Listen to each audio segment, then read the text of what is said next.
En fin de vie, il est très compliqué de savoir s'il faut laisser son animal partir seul, de manière naturelle, ou alors s'il faut l'aider. Si vous ne reconnaissez pas votre animal en fin de vie, c'est normal. Lui aussi se prépare. Son âme se prépare à partir. Et toutes ces incontinences qu'il peut avoir, alors là je ne parle pas de souffrance, mais d'incontinence, des fois, l'animal, malgré tout ce qu'il vit comme inconfort, comme petite douleur, ne l'empêche pas de vouloir quand même continuer à vivre avec vous et de se préparer encore.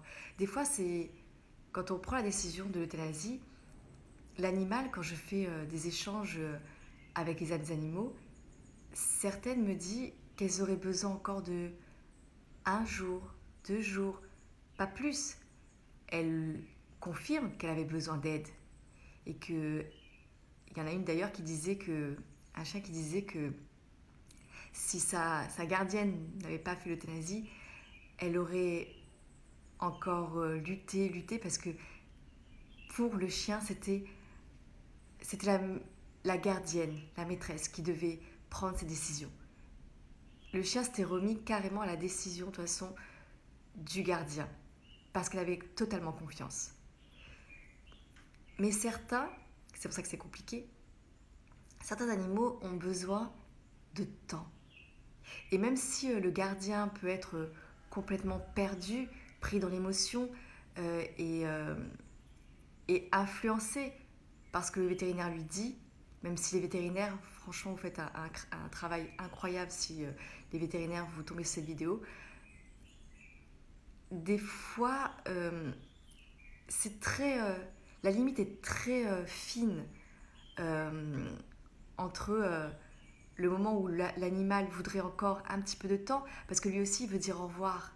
Il veut prendre le temps aussi de dire au revoir, de vivre les derniers instants. Et des fois, on coupe trop tôt. Alors comment savoir ? Je comprends, c'est vraiment pas évident. C'est pas évident. Et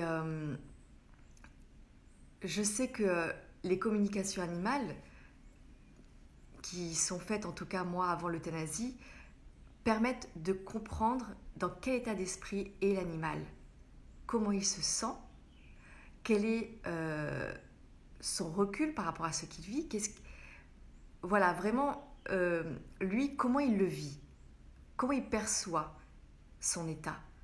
Parce que des fois, c'est différent de notre manière, nous, de voir humain. Donc, par exemple, un chien qui a perdu une patte, qui est handicapé, on dit « oh le pauvre », alors que le chien ou le chat, lui, le vit très bien. Pour lui, c'est pas un handicap. Il s'adapte. Et cette vision humaine qu'on a peut effectivement fausser notre prise de décision. Ce que je conseille de toute façon, moi, aux gardiens, c'est vraiment de se retrouver des fois seul avec soi-même ou alors de se retrouver avec son animal et de ressentir les choses. Tu es relié avec ton animal, avec le cœur. Il n'y a que toi qui sais. Il n'y a que toi qui sais. Tu reçois indirectement ou inconsciemment, les messages de ton animal.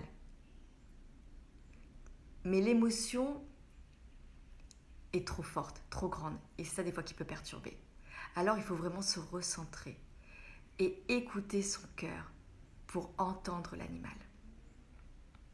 Si tu as vraiment besoin d'aide dans cette prise de décision, ou si tu as pris la décision et que tu es complètement perdu et que tu as besoin d'avancer dans ton deuil, sache qu'on peut poser des questions encore à ton animal. Il n'est pas trop tard.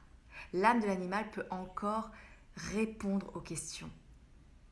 Pour cela, il y a un formulaire en ligne sur mon site internet www.améthyste-énergie.fr ou alors, lien en bio sur ma chaîne YouTube, tu pourras retrouver quelques vidéos qui pourront peut-être t'aider dans cette prise de décision, ou alors